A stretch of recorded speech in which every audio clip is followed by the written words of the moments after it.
I have always been tall, unusually so for a woman, especially for one born in 1953. As a child, I loomed over my cousins like a tree among grapevines. I learned early how to tuck myself into corners, to fold my limbs, to speak gently, to shrink, without shrinking. You don't forget those lessons, not even when you're 71 and own your own flower shop. People say I have a gift.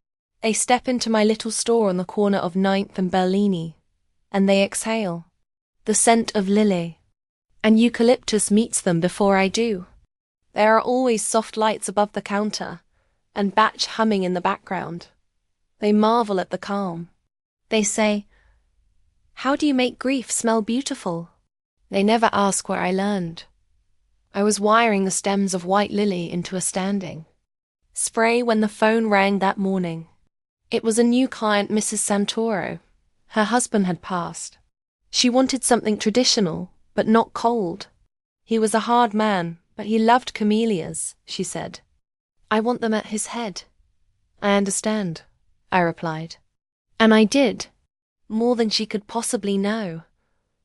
After we hung up, I stared at the empty casket wreath in front of me. My hands kept working, but my mind moved elsewhere. I remembered another funeral, one that taught me that death is not always the end. Sometimes it's the beginning of what you carry forever. I was 8 years old when my grandmother died. Nona Maria. She smelled of coffee and old lavender and kept a silver cross tucked inside her blouse. Her hair was a loose crown of clouds, and her laugh made the walls softer. I remember the day she passed because everything in our apartment felt too quiet.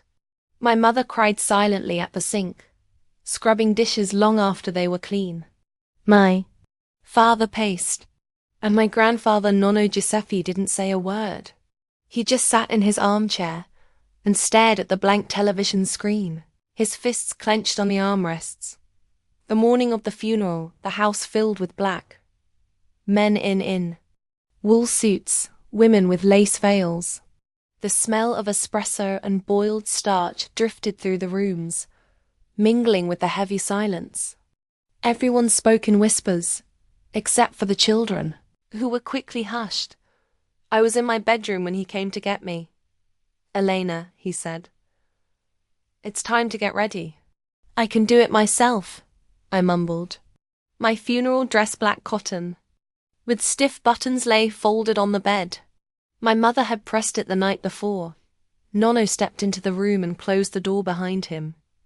"No, you need help. It's a big day." His voice was flat, but not angry. That was how he always sounded, neutral, unreadable. Like rain you could never predict. "I really can," he interrupted. "Don't argue. Today is not the day." I hesitated. But I had been raised to obey. Raised to believe that children, especially girls, must not embarrass the family. That day was not a day to disobey.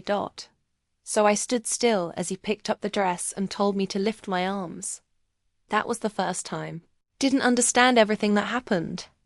Not then. Just the feeling of my stomach sinking like a stone. The confusion, the wrongness. And afterward, the instruction whispered in my ear like an incantation.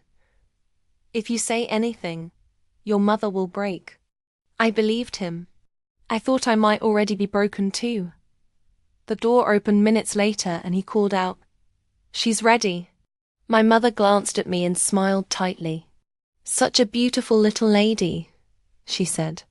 Her eyes were swollen from crying. She didn't notice the way I wouldn't meet hers. The funeral was long. I remember holding a small bouquet of white roses and not letting go of the stems. The thorns bit into my palms, but I didn't flinch. I told myself I had to hold something real, something that made sense. The priest talked about heaven, about the body returning to dust.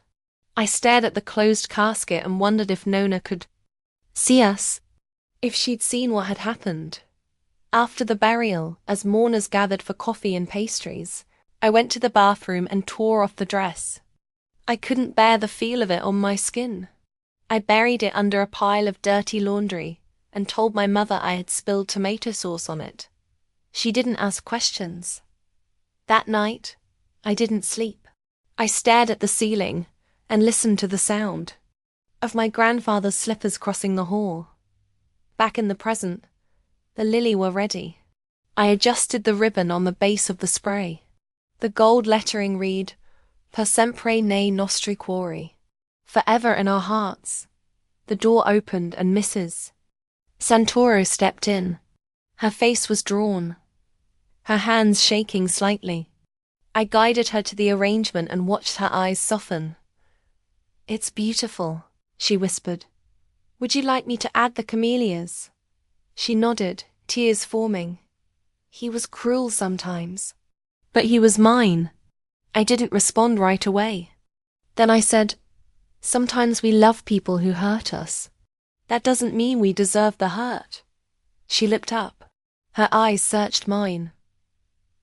How do you know that? I gave a small smile. Some flowers grow better after the frost. I arranged. The camellias last.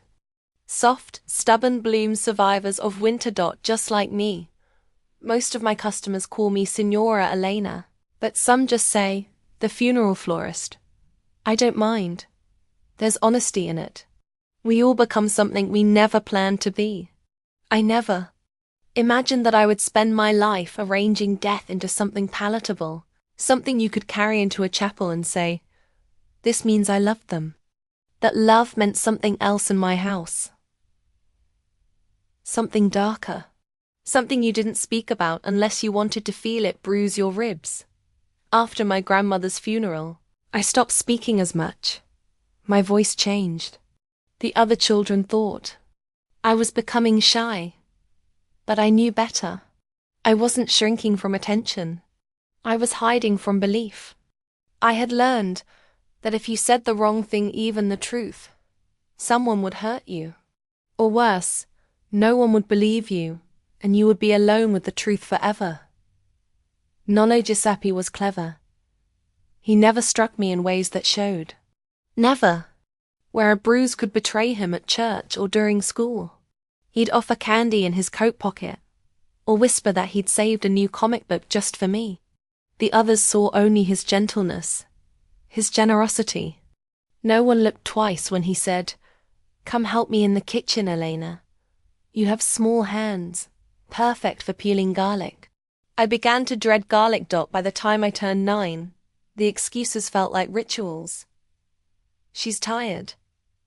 She's sensitive. She doesn't like crowds anymore. And always the quiet dismissals when I flinched at his voice, or grew still in his presence.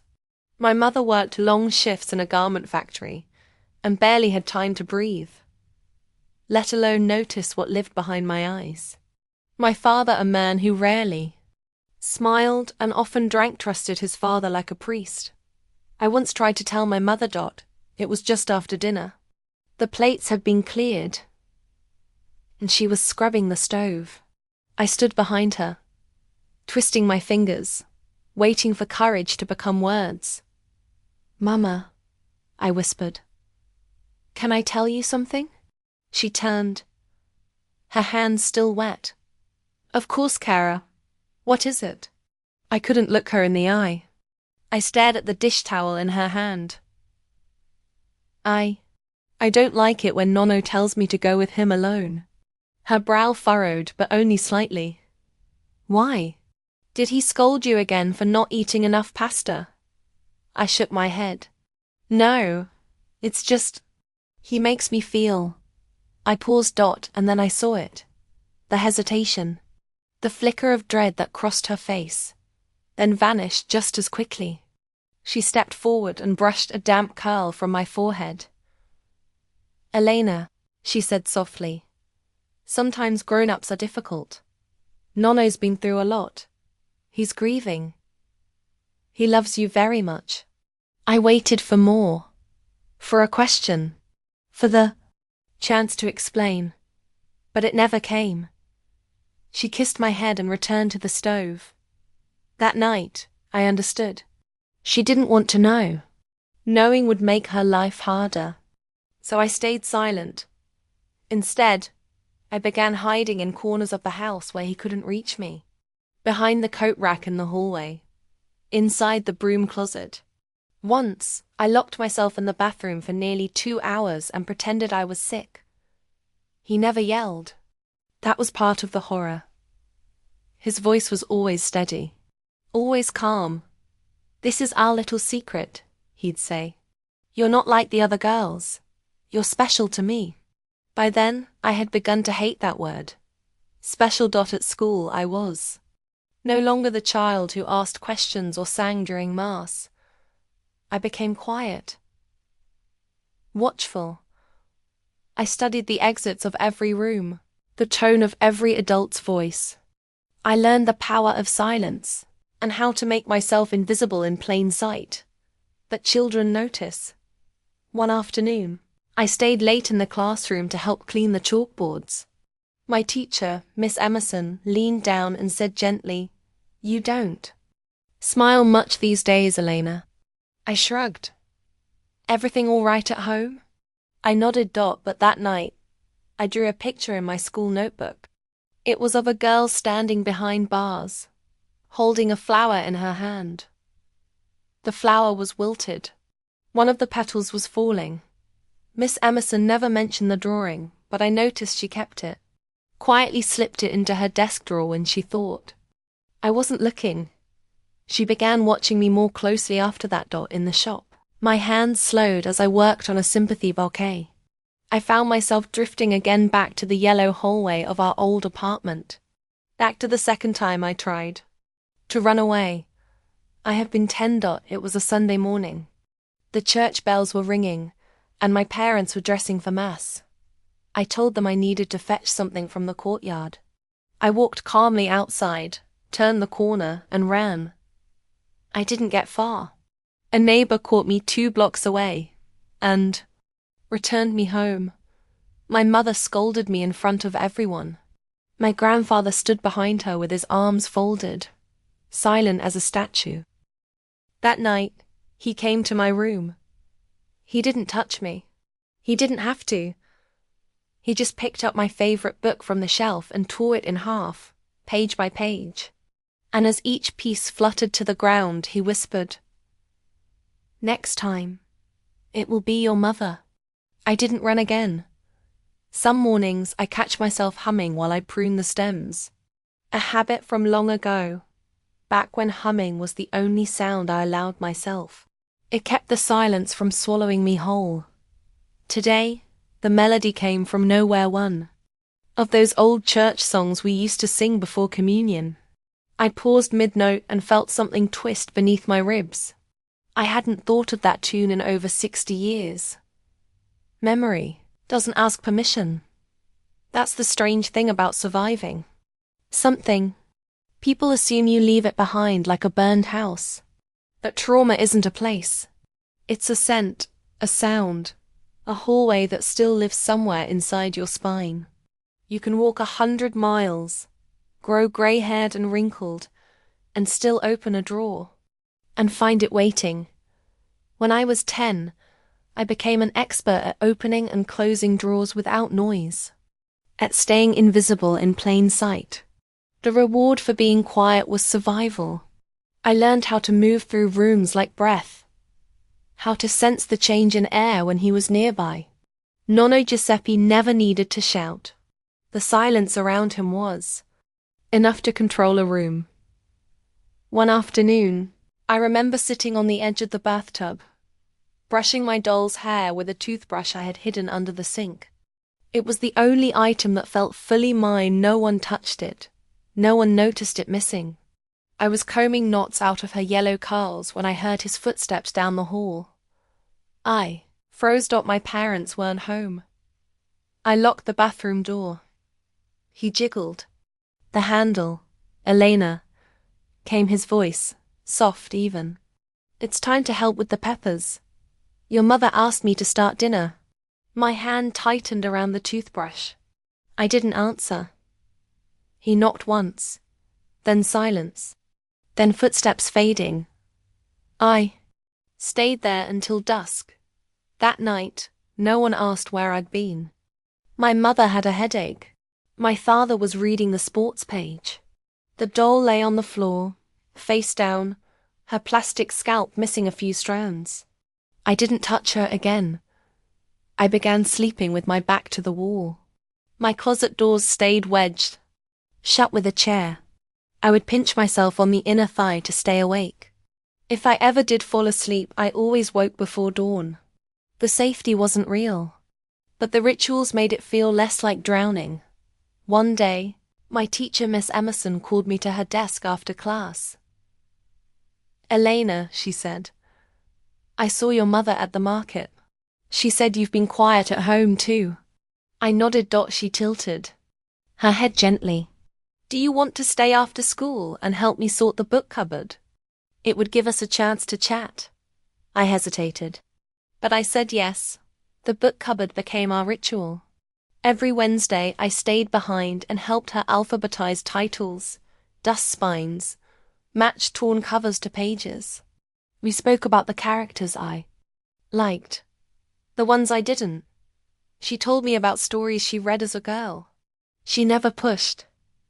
Then one afternoon, she pulled a book from her satchel and handed it to me. It was worn, the cover faded blue with a single white feather in the center. "This helped me," she said, "when I was very young. You don't have to read it now. But if you ever feel like it... She never finished the sentence. She didn't need to. That book stayed under my pillow for 2 years. I never told her that I read it in secret, one chapter at a time, holding a flashlight under my sheets. And one night, after a particularly bad episode, I wrote my first letter. It was to Miss Emerson. I didn't sign it. I didn't give it to her, but I folded it carefully and hid it between the pages of the book with the feather. I wrote things I didn't know how to say out loud. The next morning, I stood in front of the mirror. My dress had a rip under the arm. My skin looked pale against the dark fabric. I practiced the words in my head. "I need help. Please believe me." I must have said it 20 times. I never made it past "I need." That day I walked to school, slower than usual. When I arrived, the classroom was already full. I slipped the book onto Miss Emerson's desk before she looked up. I don't remember much of that day, only that my heart didn't stop racing until the final bell. I thought maybe she wouldn't open it, or maybe she would, but wouldn't know what to do. But the next week, she touched my shoulder lightly before class. Her eyes searched mine. She didn't say a word, but I knew she had read it. The Wednesday after that, there were 2 chairs behind the book cupboard. We sat there together in silence for a long time. She handed me a new notebook. "Whenever you're ready," she said. Then she waited. Now, back in the shop, I wiped my hands on my apron and reached for the last bunch of roses in the cooler. The afternoon light was slipping into gold, and the sound of the city hummed outside the glass. My granddaughter was visiting that evening. She liked to help tie ribbons around the vases, her small fingers clumsy but enthusiastic. She once asked, "Nona, were you always good at making flowers look like magic?" I had smiled. No, I had to learn, like most things worth doing. But what I wanted to say was, I used to be afraid of flowers, because they bloomed even in the darkest places. And I didn't think I deserved that. My granddaughter, Lucia, has a habit of narrating her life aloud when she thinks no one is listening. Last night, I stood in the doorway of the shop's back room while she arranged daffodils and whispered, "Nona says we always start with the strongest stems." She speaks with such certainty, as if she were born knowing what I had to fight, to learn. I envy her innocence sometimes. Or maybe I don't. Maybe I only want to protect it, fiercely. Like a candle, I'll shield from the wind until my hands burn. Lucia doesn't know the full story, not yet. I've told her the safe parts. That I was raised in a busy home. that I learned to work with my hands early, that school was where I felt most seen. All of that is true. Just not complete. She once asked why I keep so many notebooks. Because, I said, there are things that only paper can hold. The truth is, Miss Emerson gave me more than a safe place to speak. She gave me a way to reclaim my own voice page by trembling page.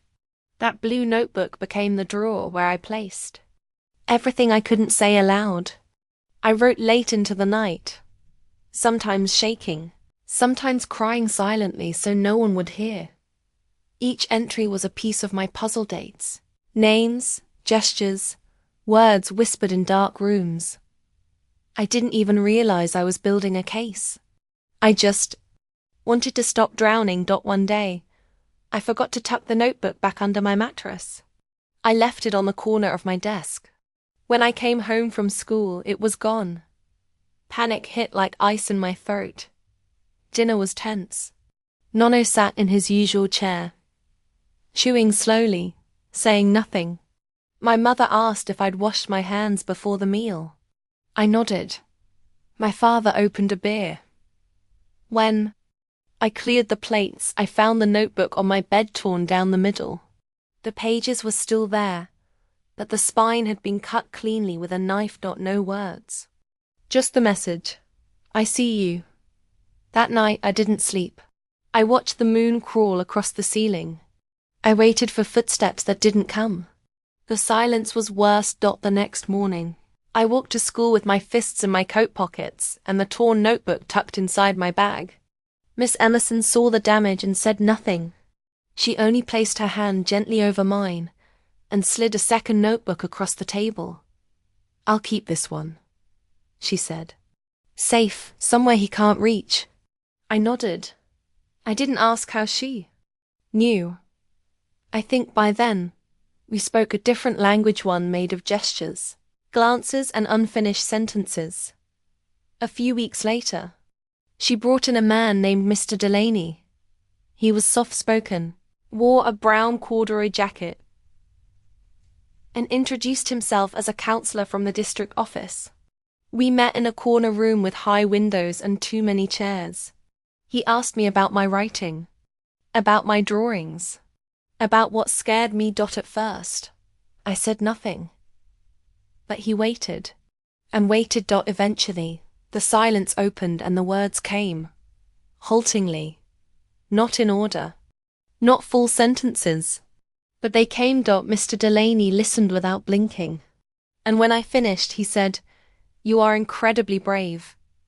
No one had said that to me before, not for something that felt so messy. They asked if I'd be willing to talk to someone else, a woman named Nora, who worked with children like me. I agreed. Slowly a plan formed, a case file, a schedule for visits. I began to see there was a path, even if it was narrow and steep. I kept expecting my parents to notice, to ask why the school was calling more, why I stayed late 3 days, a week. But they were busy surviving in their own ways. My mother was always tired. My father always half removed. Neither wanted to look too closely. Then came the day everything changed. I came home to find my mother holding a letter. She stood in the kitchen, her hand shaking as she read the return address from the family services office. She didn't say a word as I entered, just turned and looked at me, eyes glassy and unreadable. "What is this?" she asked quietly. My mouth opened, then closed. I took a step forward. It's about Nono." She flinched as if the word burned. "No," she said. "No, Elena." I tried again. "Mama, he hurts me." "He has for years." Her hands went to her mouth. Not in shock. In denial. "No, you don't understand," she whispered. "Your Nono helped us. He fed us. He paid rent when your father lost work. He held you when you were born." "I know," I said. "And then he hurt me, over and over. She turned her face away. Please, don't destroy this family. I didn't destroy anything, I said. I just stopped hiding it. There was silence.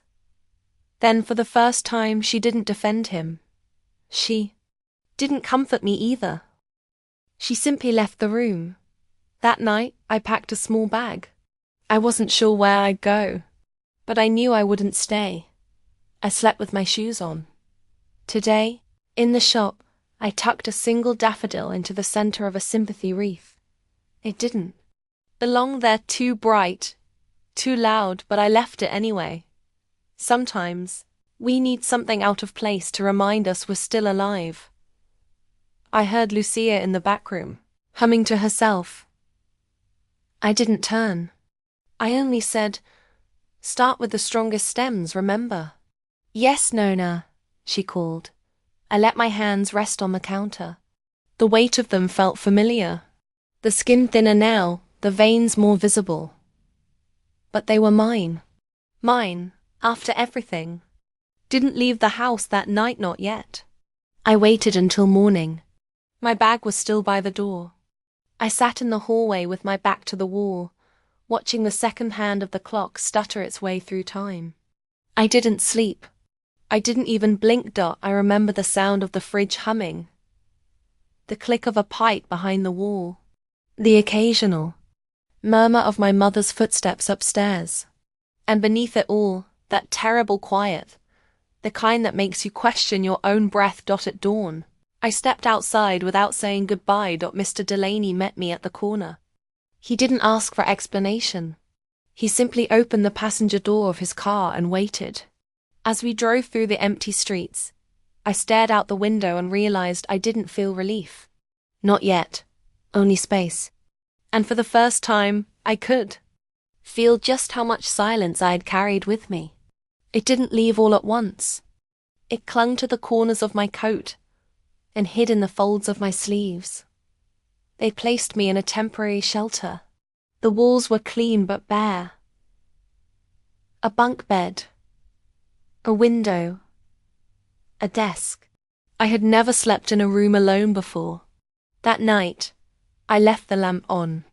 Just in case. I didn't cry. I didn't feel brave either. I felt like someone had carved out the middle of me and left the edges behind. The next morning, a woman with kind eyes brought me breakfast on a tray: scrambled eggs, toast, a cup of lukewarm tea. "Eat what you can," she said softly. "You're safe here." I wanted to believe her. I nodded but said nothing. Words still felt too fragile. I met with Nora again, the child advocate.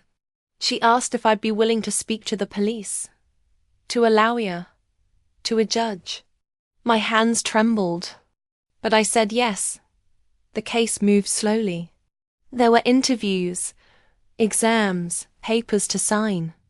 Every adult spoke in soft voices, as if loud sounds might shatter me. I hated the pity in their eyes. I wasn't a glass doll. I was a girl who had survived something they didn't want to imagine. At school, I was transferred to a new classroom. No one knew my story there. I sat near the back, wrote in my notebook, and avoided eye contact. But I watched. I noticed how other children laughed without flinching, how they leaned into their parents at pickup without tensing. That was when I began to understand that what I had endured was not normal, that it never had been. One day, Nora gave me a brown envelope. Inside were printed photos of my notebook pages, the ones I had written, and the ones Nono had torn. She told me they would be used as evidence. "You told the truth before anyone was ready to hear it," she said. "Now they have to listen." Those words clung to me, not because they were beautiful, but because they frightened me. If people listened, they might also doubt. And if they doubted, that there was no turning back. The first time I saw him again was in court. He looked smaller somehow. His suit was too large. His hands, once so sure, now trembled slightly. But his eyes hadn't changed. They scanned the room like he still believed he owned it. He didn't look at me. Not directly. I think he knew if he did, he'd see someone he couldn't bend. I sat on a wooden bench with a social worker on either side. When I was called to testify, I walked to the front of the room and placed my notebook on the table before me. I didn't open it. I didn't need to. I looked at the judge, then at the ceiling, then straight ahead. And I told them about the back bedroom, about the black dress on the bed, about the garlic and the broom and the doll I stopped touching, about the nights I sat with my back to the wall, listening for footsteps that felt like the end of the world. I told them about the torn notebook, about my mother turning away. I said every word aloud. My voice shook, but it did not break. When I finished, the silence in the courtroom felt different. Not the kind I'd grown up with. This one was heavy with listening, with belief. Afterward, I walked past him on the way out. He didn't reach for me. He didn't speak. He just watched. And I realized something as I passed him. He was afraid. Of me. Of the truth I had spoken into a room full of adults who now saw him clearly. That was the beginning of my life. Not the trial. Not the sentence. Not the foster home they moved me to a week later. But that moment when I saw the fear in his eyes. And I knew it had nothing to do with fists or locked doors. It had to do with voice. With mine back in the shop, I found a sprig of baby's breath tucked behind the counter. Lucia must have dropped it while helping with the wreaths. I lifted it gently, as if it were a small, delicate truth. The door opened, and a man walked in, graying at the temples, tall, early 50s. He wore a navy coat and carried a slip of paper with a name written in cursive. "My sister passed," he said quietly. "We'd like something simple. She loved wildflowers." "Nothing formal," I nodded. "Would you like to add anything personal?" He hesitated. "She had a thing for bluebells. Said they reminded her of forgiveness." I smiled faintly. "Then we'll make them the center."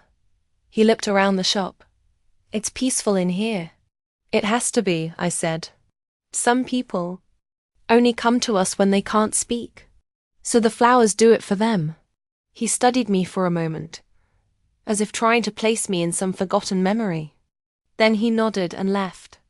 I turned back to the workbench, held the baby's breath in my hand and whispered, "You told them." That was the only promise. I never spoke to my mother again. That is not to say I didn't see her. I did. Twice. Once.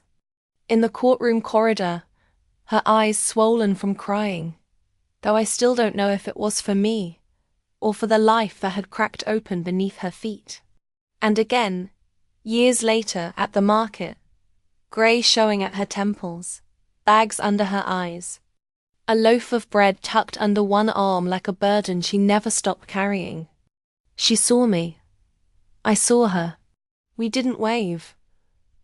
There are losses that cannot be mourned publicly, relationships that die quietly in the throat. But I learned, over time, to speak in other ways.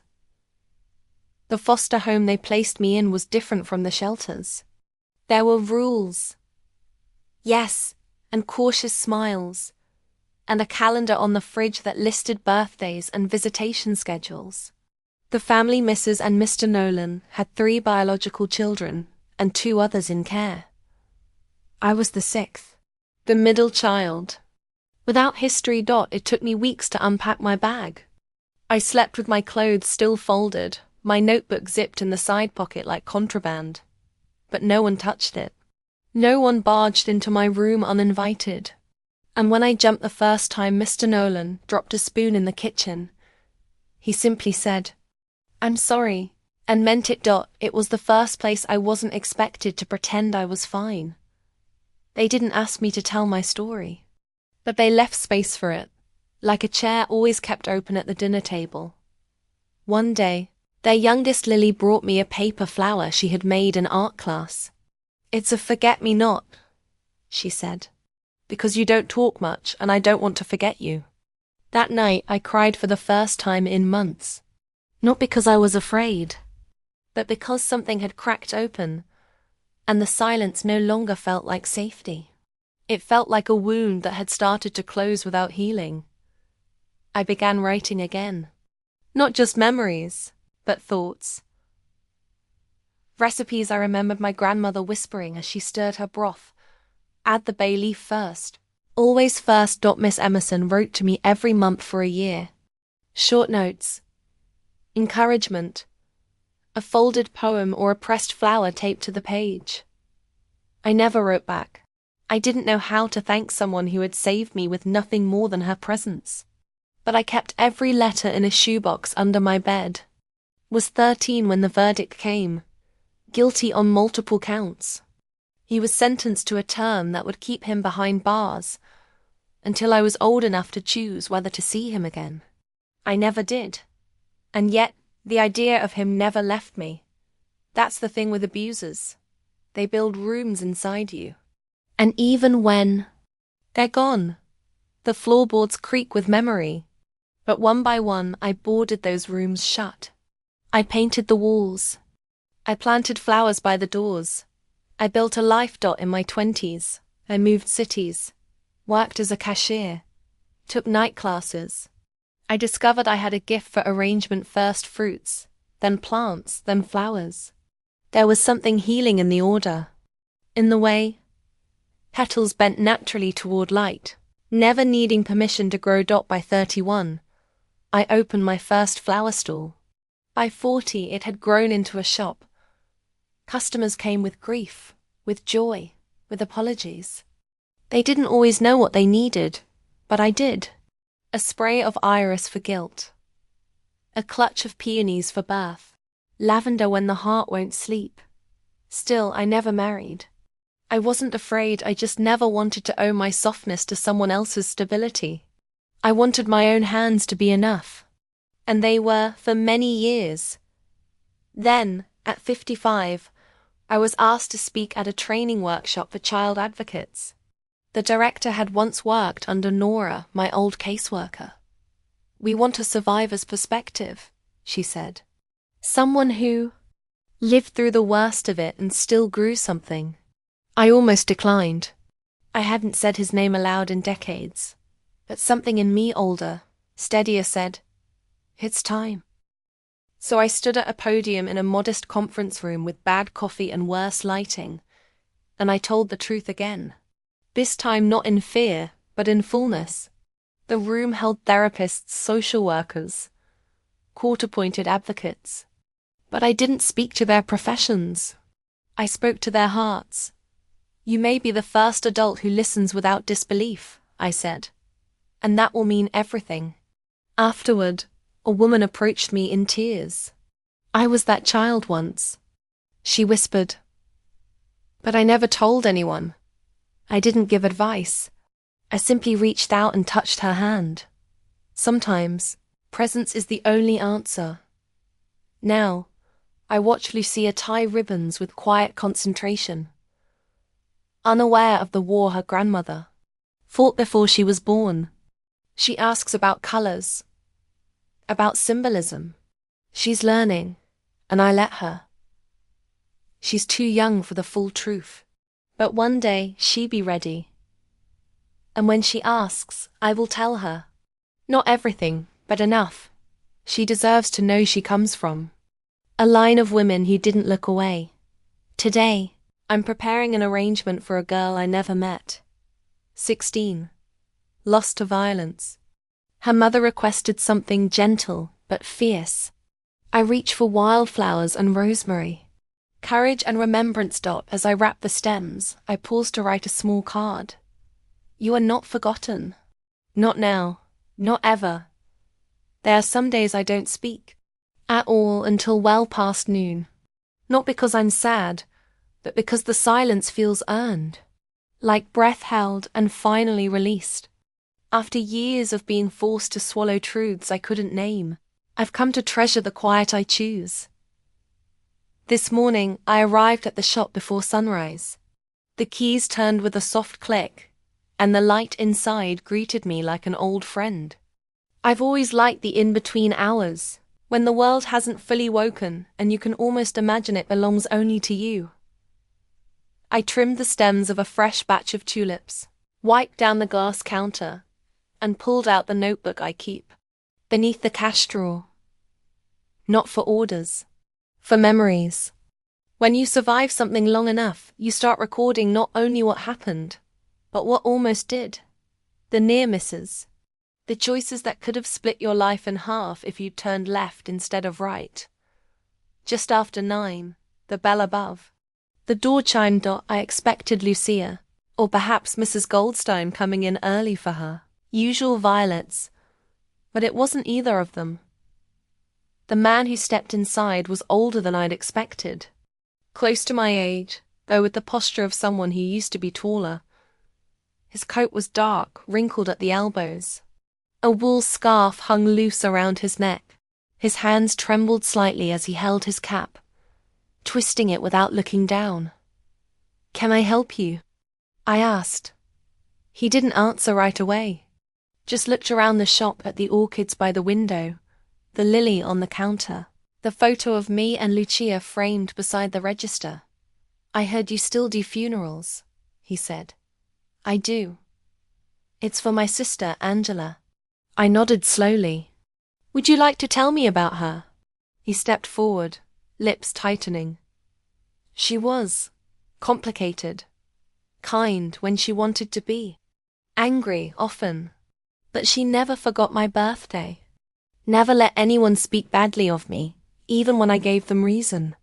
I recognized that kind of love, uneven, tattered, but fiercely protective. "We can put something together," I said. "Do you have colors in mind?" "She hated white," he said. "Said it looked like surrender." I smiled. "Then we'll use sunflowers, maybe marigolds for her fire." He nodded, then paused. "You're Elena, aren't you?" The sound of my name caught me like a thorn beneath the skin. "Yes," I said carefully. "I am. I thought so," he said. "I used to see you at San Damiano, back when we were kids. Third pew, left side. You never looked up during Mass." I searched his face, but no name came to me. "I was 2 grades ahead," he added. "My family moved away before everything happened." Everything. That word people use when they know a version of your past but don't want to say it aloud. I nodded once, letting the silence hold what he didn't. "You were brave," he said, softer now. "Braver than anyone gave you credit for." I didn't answer. He cleared his throat. "I've thought of that trial more times than I care to admit. Not the details. Just the weight of it. What it must have cost." "It cost what it had to," I said. "No more. No less." We finalized the arrangement: sunflowers, orange ranunculus, dusty Miller leaves, and he left with a quiet thank you. No handshake, just a lingering glance over his shoulder before the door shut behind him. After he left, I stood for a long time at the counter. My hands rested flat on the wood. It struck me how strange it is to be remembered not for who you were, but for what you endured. As if survival becomes a shadow people can't unsee. I sat down, opened the notebook again, and wrote, "Even when your name returns to the room before you do, keep speaking. So it doesn't get to define you." Lucia arrived just after lunch. She brought biscotti and news from school. "I told my teacher I help at your shop," she said proudly. "And she said that explains why I know the meaning of camellias." "Did you tell her what they mean?" "Gratitude," she grinned. "But also admiration." I handed her the trimming shears. "Then start with the yellow ones. They're the hardest to keep alive." As she moved to the workbench, I thought again of the man from church. How strange that a person I barely remembered had carried a version of me in his mind for over 60 years. But maybe we all do that. Carry other people's pain like pocket lint. We don't know it's there until we reach inside for something else and brush against it. That evening, I lit a candle in the shop window. I do it sometimes not for religious reasons, but as a signal that there is still warmth here, still someone watching. It was something I picked up from Mrs. Nolan long ago. She used to leave a light on the porch for any child in her care who might need to find their way back.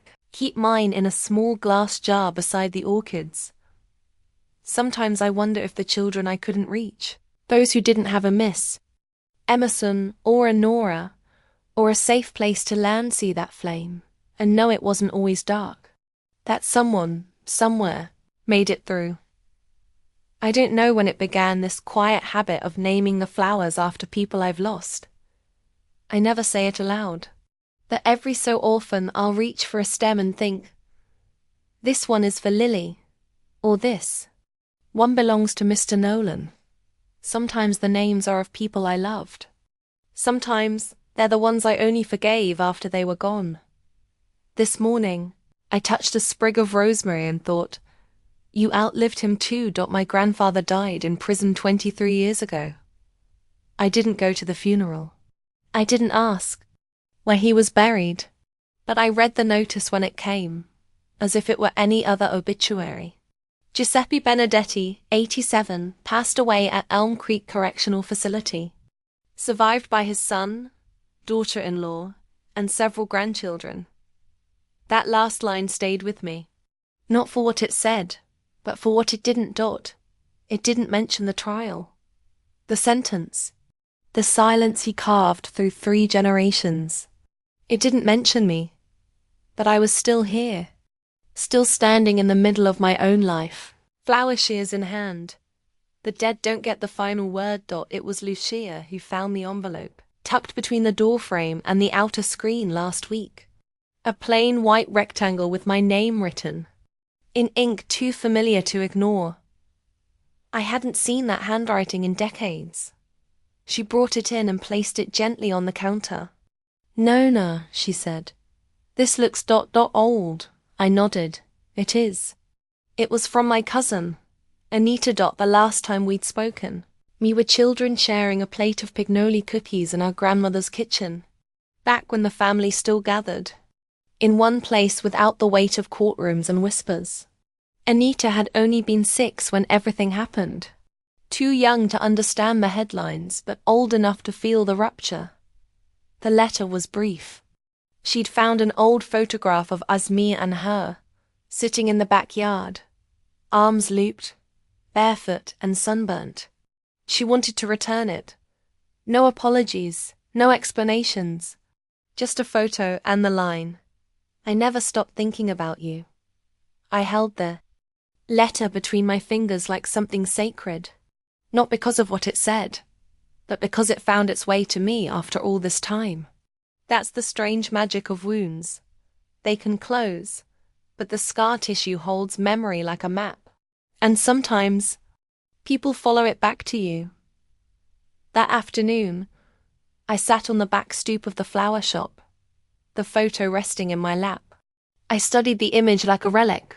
My younger self wore braids, knees scuffed from summer play. Anita had the same cautious smile she carried into adulthood.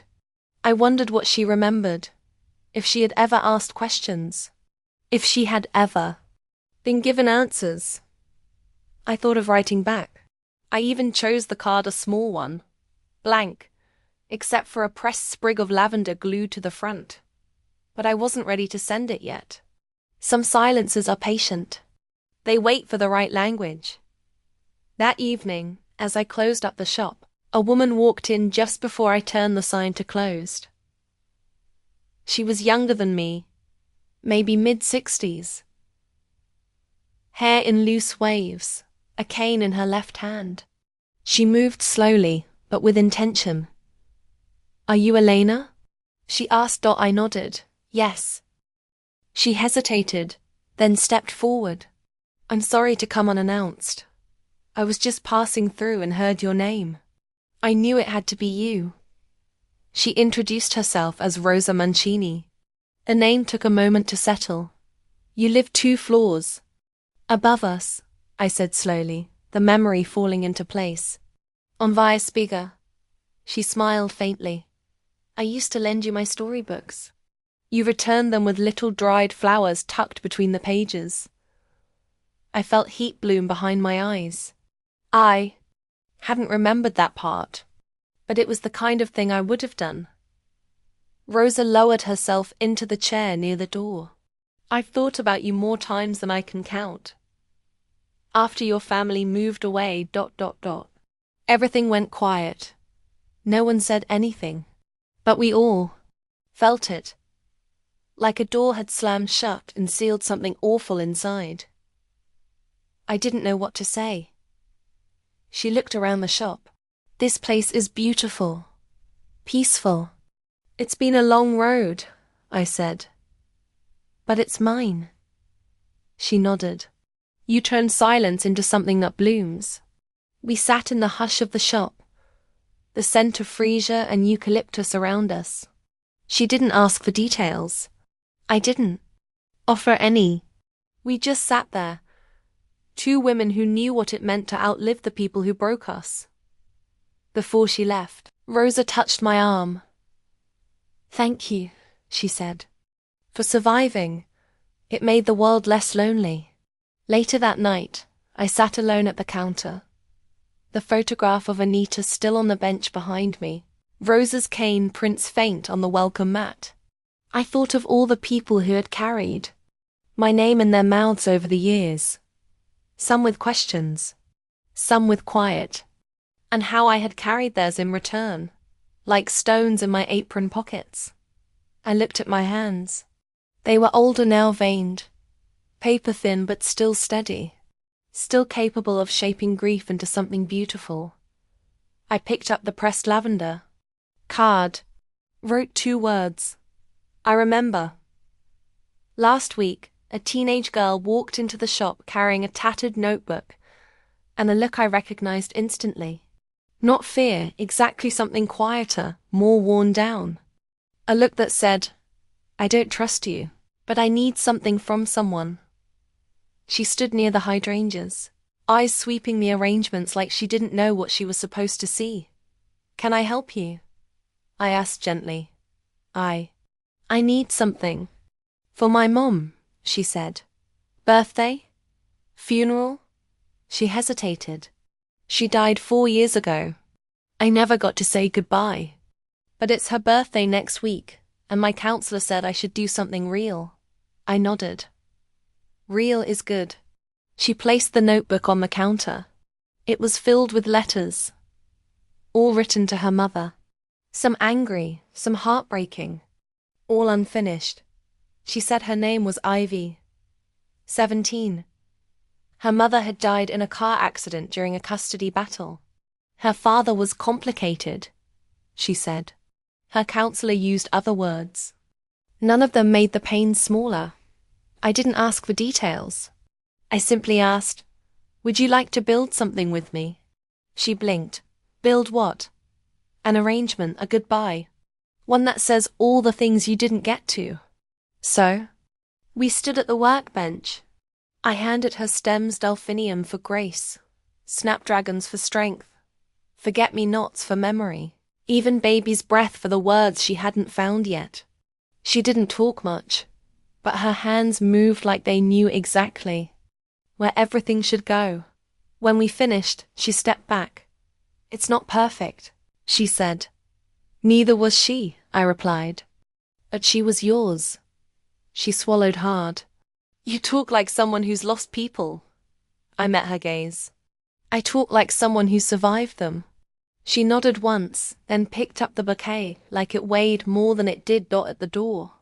She turned and asked, do you think people like us ever get to feel normal again? Normal is just a word, I said. But yes, I think you get to feel whole, even if it comes in pieces. She left without another word, but I found a letter tucked between the petals she'd dropped. Thank you for not asking for proof. Just for helping me remember that softness is allowed. That night, I sat at the edge of my bed and reread the letter Anita had sent with the photograph. I'd placed it beside the others I'd collected over the years.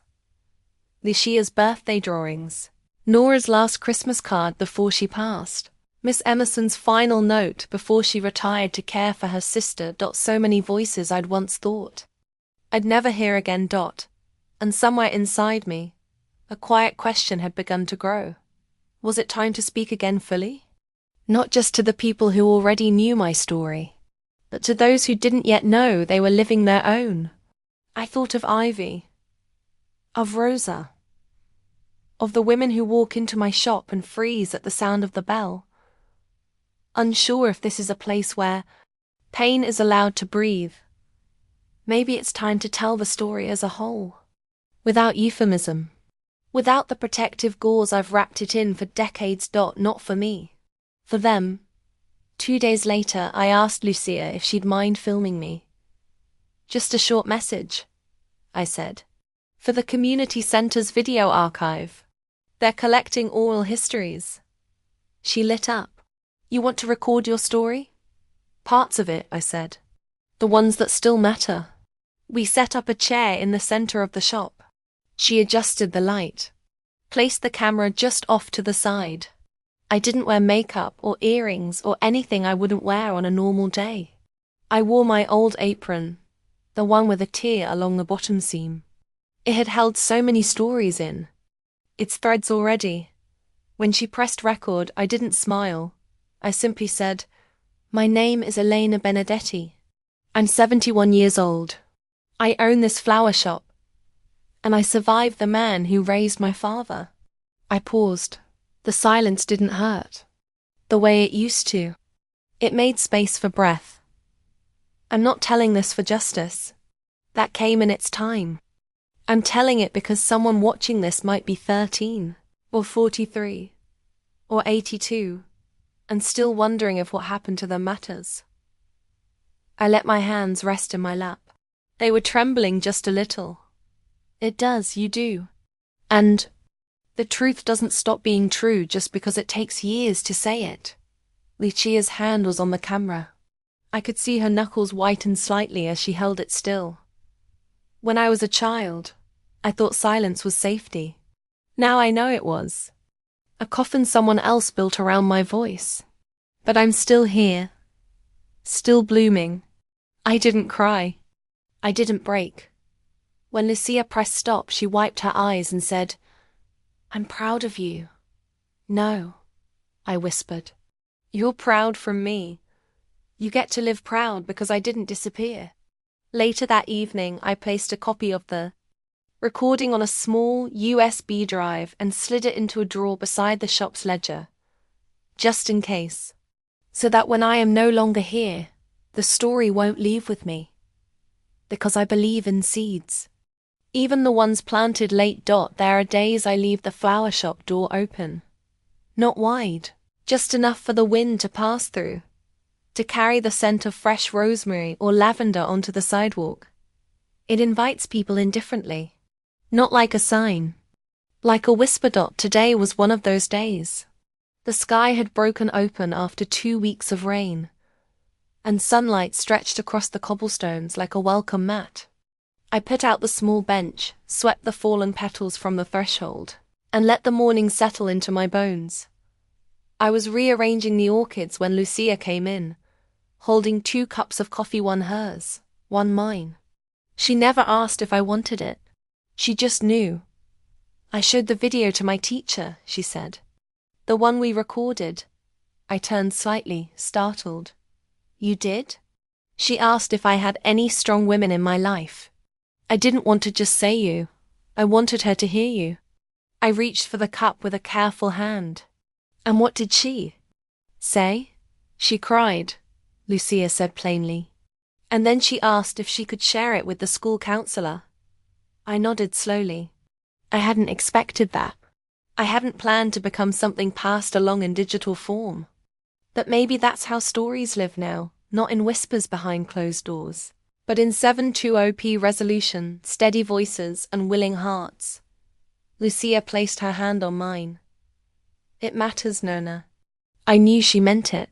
I just didn't know how to carry it.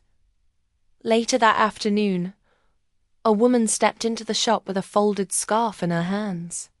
Her hair was pulled back tightly, her coat too heavy for the warm weather. "Do you make arrangements for anniversaries?" she asked. "I do," I said. "Is it a celebration or remembrance?" She didn't answer right away, just looked down at the scarf. "My mother died 6 years ago today," she said. "We weren't speaking when it happened. She'd been trying to protect me from someone I didn't think I needed protecting from." My heart didn't race. My hands didn't tremble. But something old and familiar stirred inside my ribs. "Do you want flowers she would have loved?" I asked. "No," the woman said. "I want the ones that speak for her. I want them to say I tried." We made the arrangement together, freesia for unspoken love, marigolds for pain that lingered, white heather for protection. When it was finished, she tied the scarf gently around the vase. As she turned to leave, she paused at the door. "My counselor told me it's never too late to understand your mother," she said. "But I think it's more important to let her understand me, even now." She didn't ask my name. She didn't need to. Sometimes people walk in looking for flowers and leave having buried something heavier. That evening, I stood near the open door long after closing hour. The sun was sinking, but I hadn't lit the candle yet. I was holding the ribbon Lucia had used to tie her school project, bouquet designed to reflect the strength of women in my family. It had included wild iris, rosemary, sage leaves, and something else she wouldn't tell me the name of. "You'll know when you smell it," she'd said. I had it was jasmine, my grandmother's favorite. There are memories you can't run from, not because they chase you, but because they sit down beside you and ask to be heard. Turned toward the back of the shop and opened a drawer I hadn't touched in a long time. Inside was the last letter Miss Emerson ever sent me. In it, she wrote, "There are many kinds of bravery, Elena.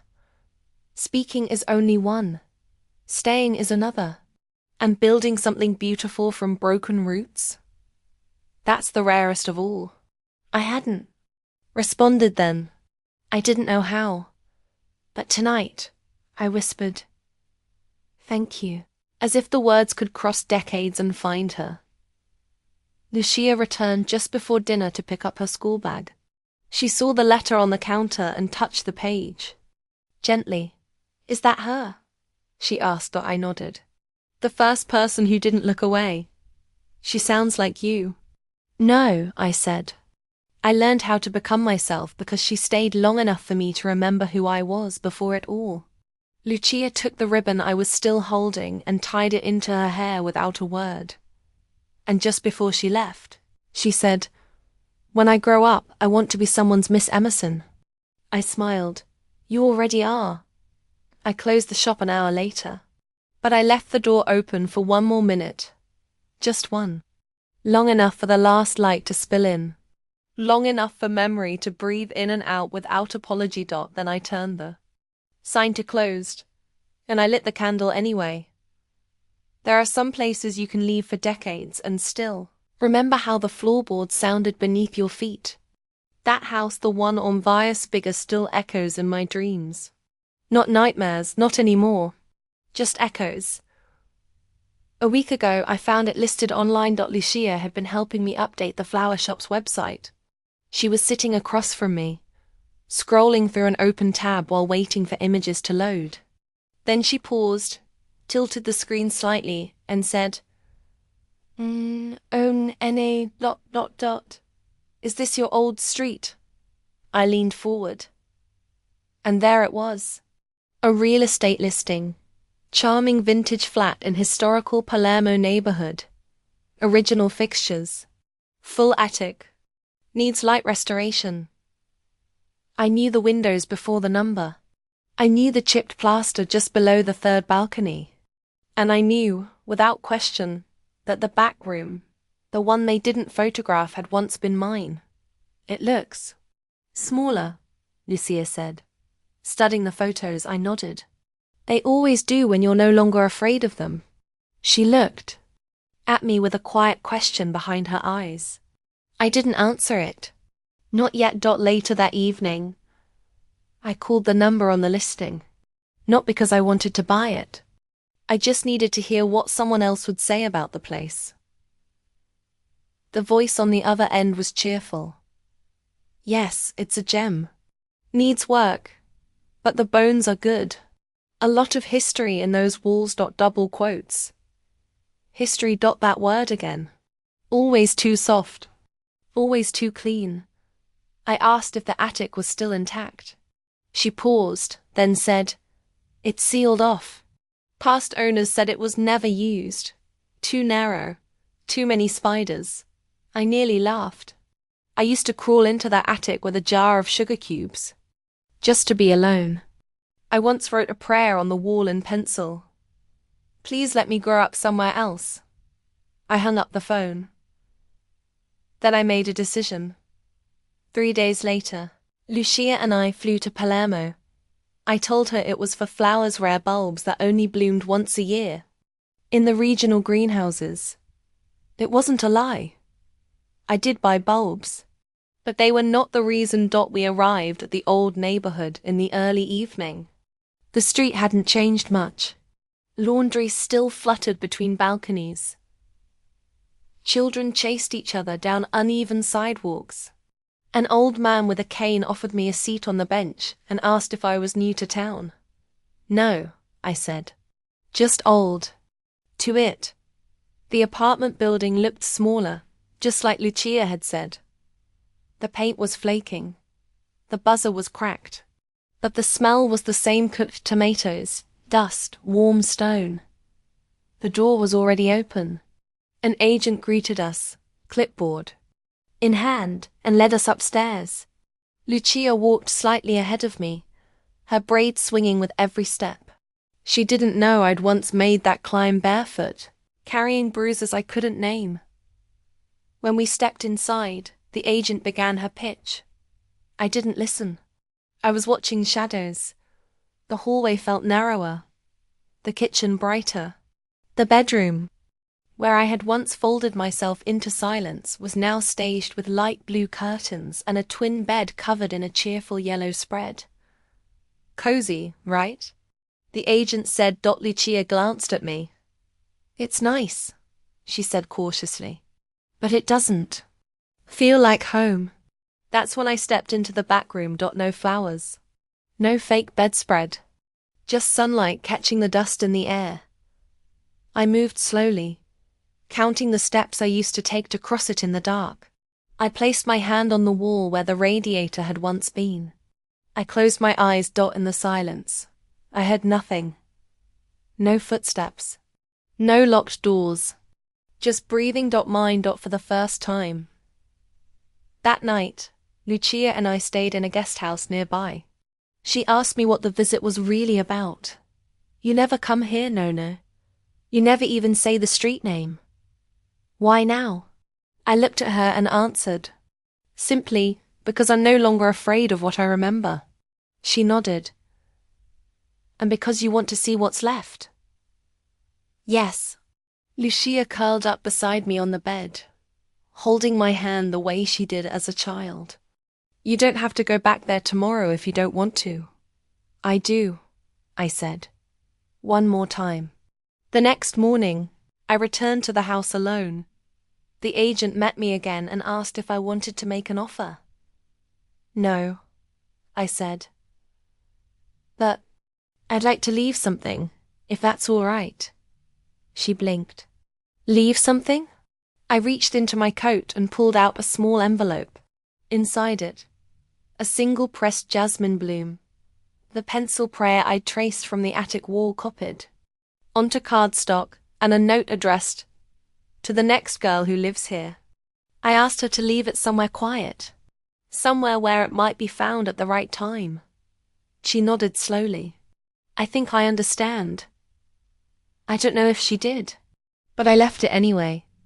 Some stories are meant to stay, not to haunt but to guide. Evening, Lucia and I returned home. I unpacked the bulbs and placed them near the window. One of them, she noticed, had already begun to split, just slightly, as if eager to root. "What are you going to call this one?" she asked. "Not Jasmine," I said. "That name has done its work." Lucia tilted her head. "Then what?" I smiled. "Let's call her Return." The invitation came in a plain envelope. No seal, no fanfare. Just a letter on city letterhead, and a request written in a hand that didn't try too hard to be formal. "Dear Miss Benedetti, we are hosting a series of community dialogues on healing and generational resilience. One of the teachers at Liceo Classico mentioned your name with reverence. Would you consider speaking with our students?" I read the letter twice, then laid it flat on the kitchen table beside my tea. Outside, the wind moved through the rosemary bushes. In the corner of the shop, Lucia had left a stack of carnations to dry. The world went on, as it always had, even when I paused. I hadn't set foot in a classroom since I was 17.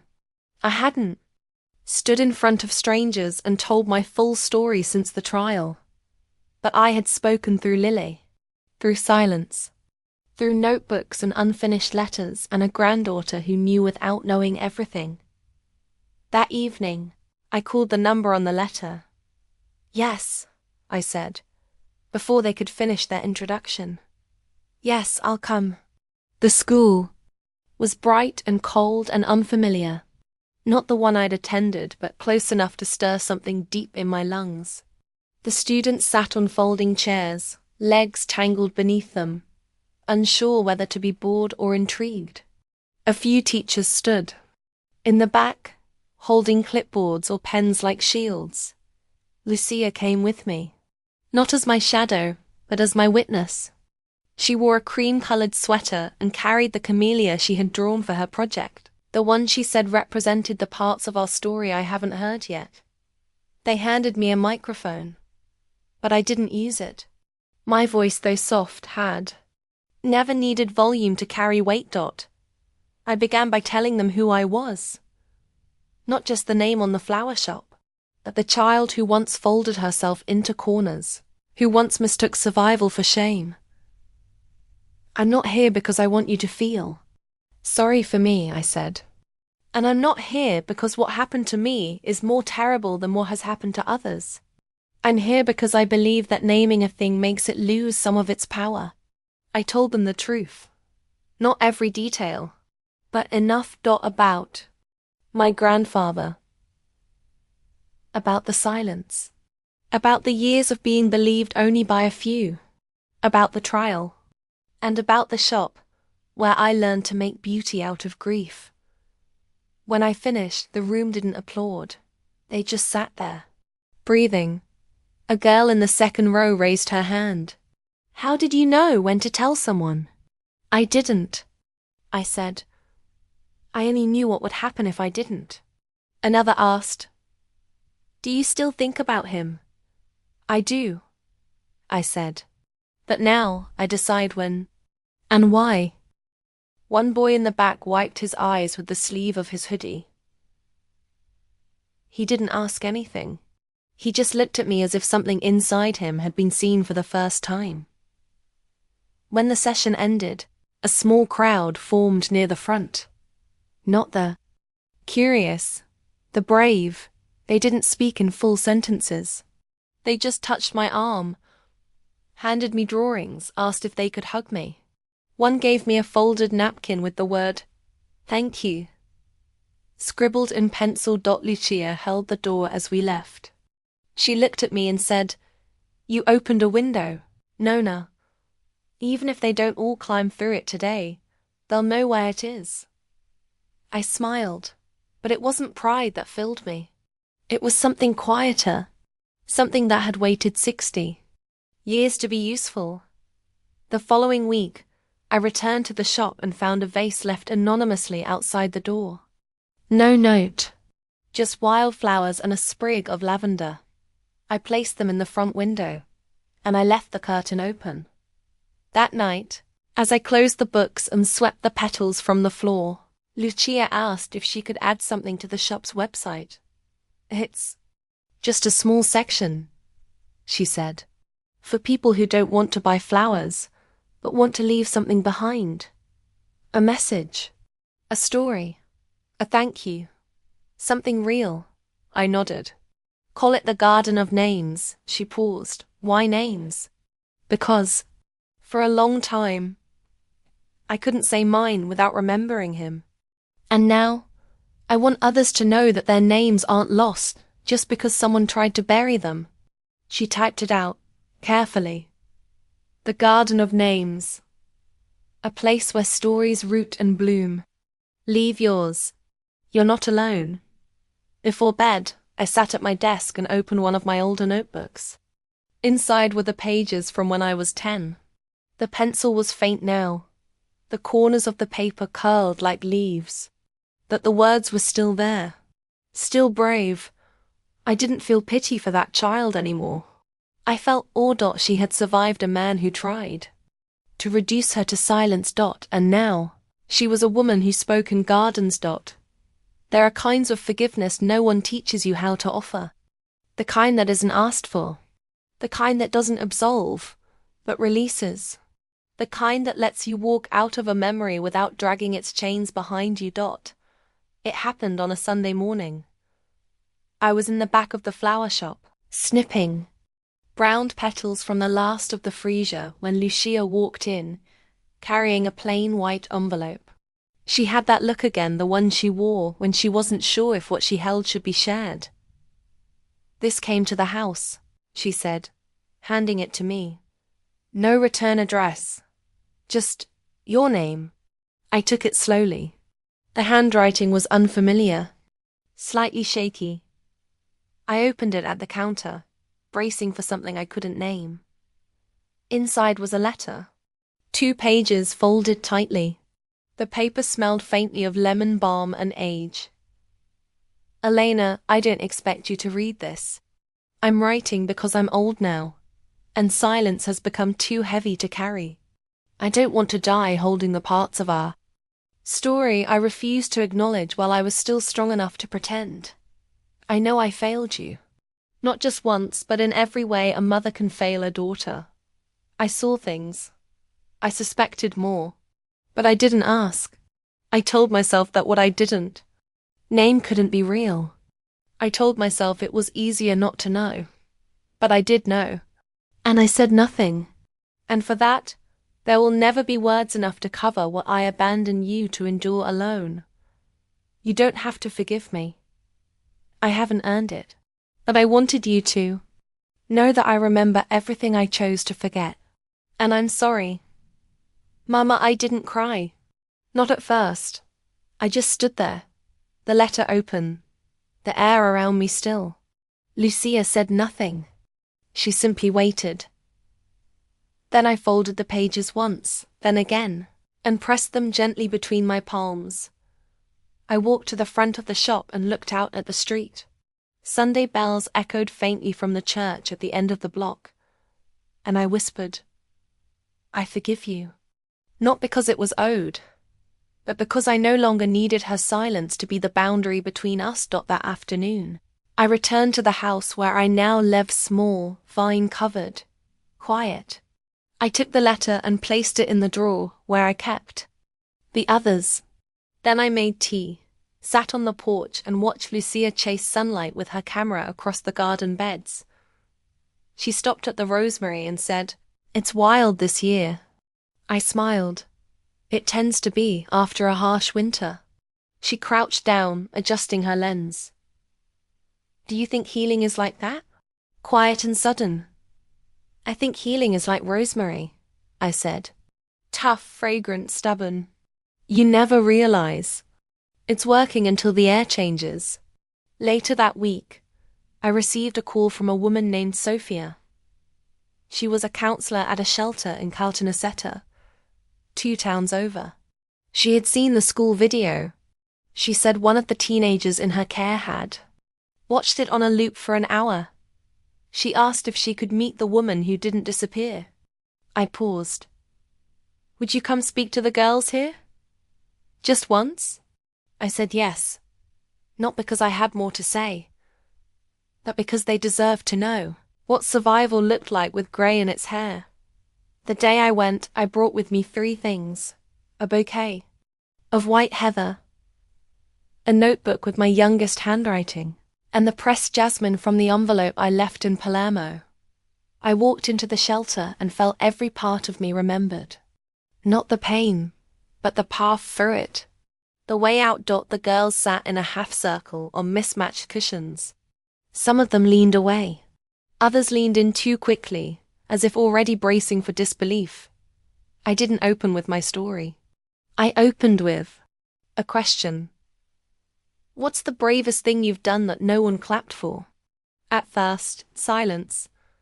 Then one voice said, I got out of the car. Another, I stayed at the center instead of going home.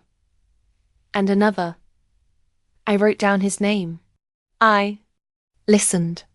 I held their words like petals, each one heavy with its own gravity. Then I told mine, not just what had been done to me, but what I had done since. I showed them the flower shop. I passed around my notebook. I let them hold the jasmine. It bloomed. Once, I told them, in a house that tried to kill me. And now it lives in a story I chose to survive. That night, I returned to the shop and sat in the front room under the golden light. I lit the lavender candle, not because I needed comfort, but because I wanted the flame to say something on my behalf. Lucia found me there. She sat across from me, folding a card for a sympathy order. I saw your video trending, she said, half smiling. Thousands of views. I looked at her gently. Then thousands of people know they can bloom. She reached into her bag and handed me a frame. Inside was a photograph of the rosemary bush at dawn. Dew clung to its leaves like silver threads. I call it after, she said. I didn't ask. After what? We both knew. That evening, I updated the Garden of Names. I added 3 new entries from the girls at the shelter. All anonymous, all brave. And beneath them, I left a new note. You are not the worst thing that happened to you. You are not what was done. You are the space that kept growing anyway. You are the breath that stayed, the hands that kept folding lily, the voice that was not lost. You are the proof.